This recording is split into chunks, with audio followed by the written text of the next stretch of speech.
Okay, so I hope it will go better this time because that screen in front of my screen, it was difficult to, I'm used to have double screen. So I would like to speak about we have digitized a certificate, not recognition.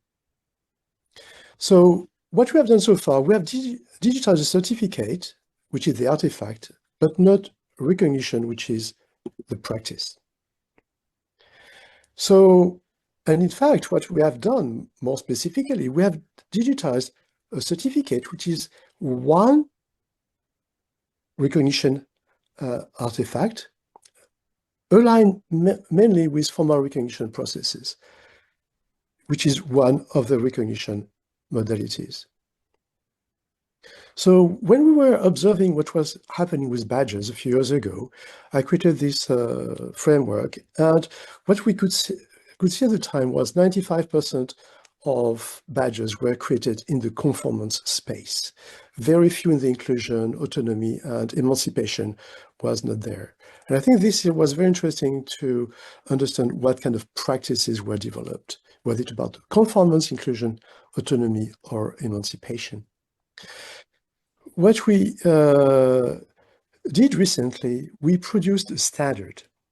AFNOR, which is a French body for standardization, which is a member of the International Standardization Organization, we produced a standard, Fonction et système de reconnaissance socio-professionnelle. It has been published just in April, function and system of socio-professional recognition.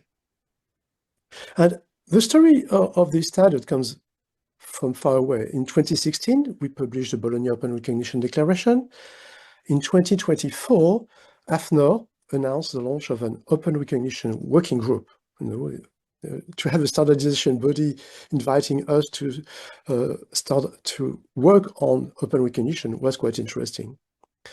Then the standard was reviewed during EPIC 2025. We invited people to review the standard. And in April 2026, it has just been published. So the way we developed the standard, we started from this initial understanding of recognition, these different practices, and we shifted slightly this representation to create what we call the planisphere of recognition, which basically takes into consideration different scales, the micro, meso, and macro level, and different modalities of recognition, informal, semi-formal, and formal. And what we have here is a space where you can see that these different modalities, depending on the context, will have different interpretation. So at the macro level, it's more about social reputation in the informal space. It could be also collective reputation, the meso space. So this is basically what we came up with as a framework to develop this idea of how can we articulate different modalities and spaces of recognition. When people ask what is open recognition, some people say, oh, it's about informal recognition. No, it is seriously about the articulation of different modalities and spaces of recognition. And so with this space, we define different, we use different words, different verbs, different action verbs based on the modalities of recognition. So if it is informal, it's more about value, approve, appreciate, acknowledge, appraise. Semi-formal is about validation, endorsement, attestation, document, credit, and the formal would be about certify, license, authenticate. One thing which is not in the standard, which is in the framework we are developing in parallel, in fact, it was developed before the standard, is recognition quality indicators. The quality of informal recognition can be found in reciprocity, authenticity, consistency of patterns over time, alignment with values. For the semi-formal, what we need is clear criteria, participatory design, traceability, meaningfulness to community, and for the formal, alignment with standards, auditability. And I think this is very important to define different quality indicators depending on the modalities, because too often when we think about quality for micro-credentials, open badges, our reference model is this formal model. So if we want to be really open for recognition, we need to have also take into account the different modalities of recognition and the criteria that we use for recognition. And so the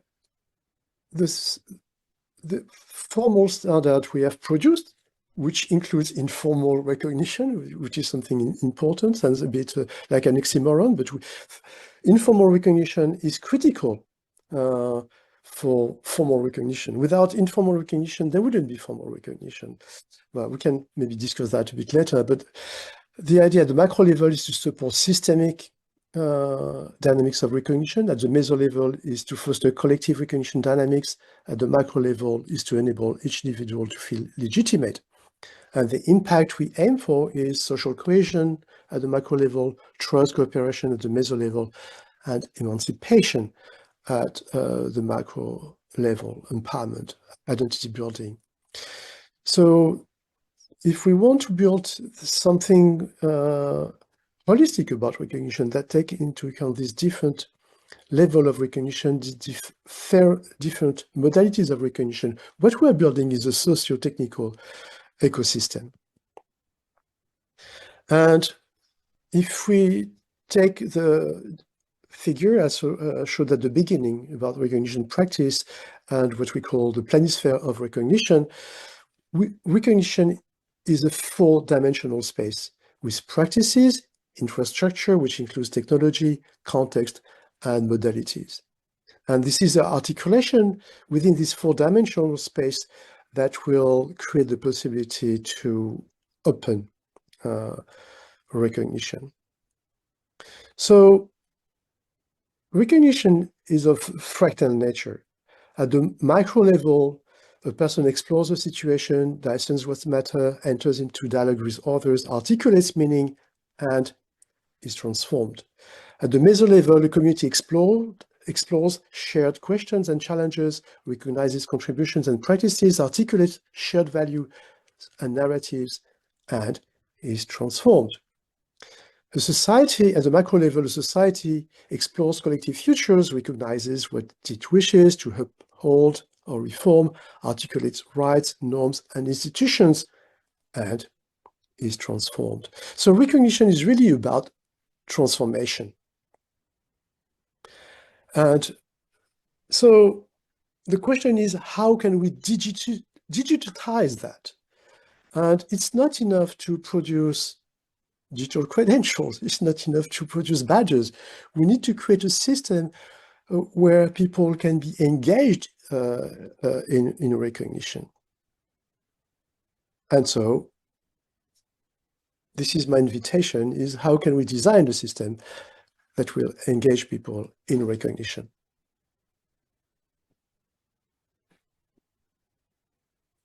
Andy? Yes.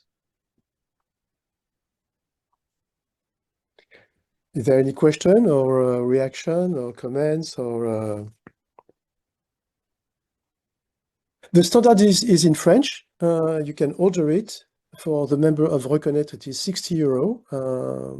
I think what is very interesting with this standard, it will help us to go to companies and develop the recognition function. So instead of going to a company and say, you know, badges could be a good idea for you, where you have to explain what are badges, and you can go directly to a company and say, hey, you have a HR function, you have a training and development function, you have a social responsibility function. Now we have a standard for the recognition function, and we can help you to develop this recognition function. And by the way, micro-credentials, badges could help you to develop the recognition function, to develop recognition within your organization.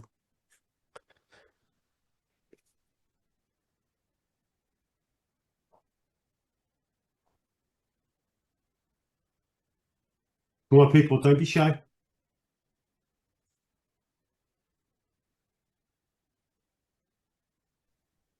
We have a few minutes. Yeah. We have 10 minutes. I said I would do it quickly, this one. So we have the time for a discussion. Are we allowed to just jump in? Yes, please do. Okay, so thank you, Serge. I really appreciate it. Nan Travers here. We've known each other. I just put in the chat about how, at that macro level, we tend to see systems that do not transform. So we have a lot of work that's been done with the individual and how recognition can do transformation. We've talked about it, kind of at the community level. But if you could talk more about how we can help sort of at that macro level to make sure that the systems change and learn from the micro and the meso levels, because I don't see often that the learning happens coming up to that larger level or overall level. So if you could talk about that a little bit, that would be great. I don't know if I have the solution, but with the framework, when you think about recognition, you have to take all that into consideration. There is not a single space that you can avoid. And so if you want transform, one of the problems I often see with recognition, we ask people to adapt. You need to adapt to your work. You need to adapt to the constraint. You need to adapt to change. But we don't invite people to contribute to change society.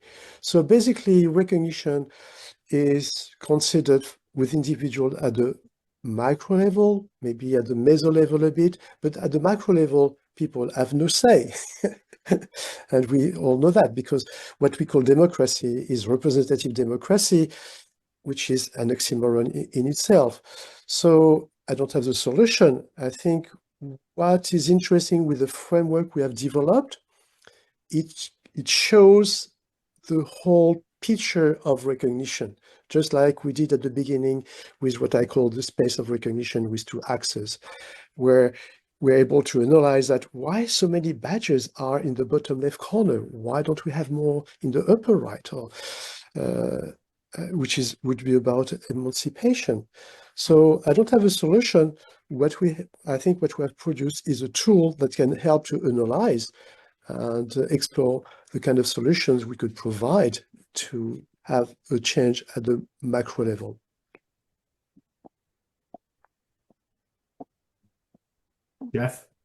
Jeff? Yeah, Serge, thanks for that. I'm just curious, what's been the response from employers and the business community to the standard and what you're talking about in terms of kind of systematizing the recognition function inside of their businesses? The standard has just been published in April, so okay. we're looking for pilots. What I can say is that I see the effect on my colleagues is that now they don't have to convince employers, you should use badges. They can immediately have a conversation at their level, starting with their needs, because there is a need for recognition. They know that if they don't recognize their employees will left. And so by simple analogy, you have a HR function, you have a training and development function. How about the recognition function? Is it one person? Is it several people? Is it a committee? And so in the standard, we have developed a very simple process is, first you analyze the state of recognition within the organization, how you're connected with your sector body, how you're connected with qualifications, and so this is just a tool. It's a tool for analysis, and it's a tool to help to decide what kind of actions could be necessary in order to develop recognition within organization. For example, if you come into a company and people work each one in their corner, don't say hello, don't say thank you, which is an informal element of recognition. If this informal element doesn't work, you can do whatever you want at the meso level. Nothing will happen properly. And not adding a layer of badges will change whatever. So I think it is important to have this holistic vision of recognition, and at the micro level of recognition between individuals, between employees and their clients or service providers, because it goes also beyond the organization itself. Is important to map and then to develop, to start some small projects in order to improve the quality of recognition within the organization. Yeah, thanks, Serge. Yeah, I would love to see a study where you compared retention rates and employee engagement rates and everything else, where there was a robust recognition function inside of a company versus one where there wasn't. That would be an interesting study. But there are many studies that have been done, many inquiries. For example, I read an inquiry a few years ago where employees were ready to stay within a company where the boss was a pig if they had good relationship with their colleagues. So the recognition of their colleagues superseded the misrecognition of the boss. So it plays at multiple levels. We know that recognition plays a strong role in retention, but it doesn't go simply from top to bottom. It's also work horizontally. Also, maybe if you're recognized by your clients and not your colleagues and not by your boss, you will want to stay in the company because you have a kind of recognition with the clients you are working for or working with. So recognition is something which is complex. Doesn't mean it is complicated. It is complex. It is multi-stakeholders, and so it's dynamic. And we can say it is this or that. That's why we have this framework which takes into consideration all modalities of recognition and all spaces of recognition. Alan. Thank you. Thanks a lot. Thanks so much, Serge. I guess something hit me when I was listening to Nan's question after your presentation, Serge. I think the model recognizes the danger of any system getting rigidified. If badges get rigidified, it's problematic. They become instrumental, you lose the recognition. So the challenge is, how can any model of recognition push against what might be the inevitability of that kind of rigidity? And what just hit me in what you said in response to Jeff, Serge, is that I think the claim is that the very process of thinking about recognition is in itself a change agent. Meaning, if you engage in the conversation about recognition, it is a meaningful step in change, even without whatever the system being rigidified might be. Anyway, I'm not sure if that's what you're saying, but it really hit me. Thanks. No, thank you. I totally agree with what you said, yes.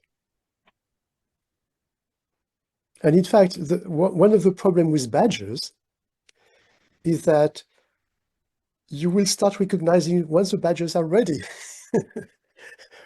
When in fact, recognition starts before. So if you use badges to make visible recognition, that's great.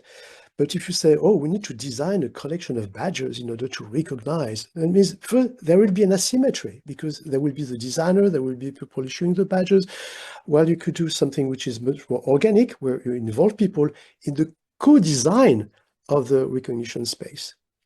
And so even the rigidification could be something that we reify together.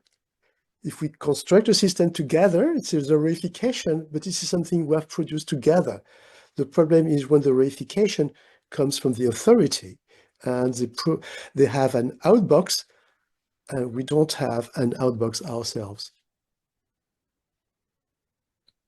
Thank you so much, Serge. Yeah, we're right on time.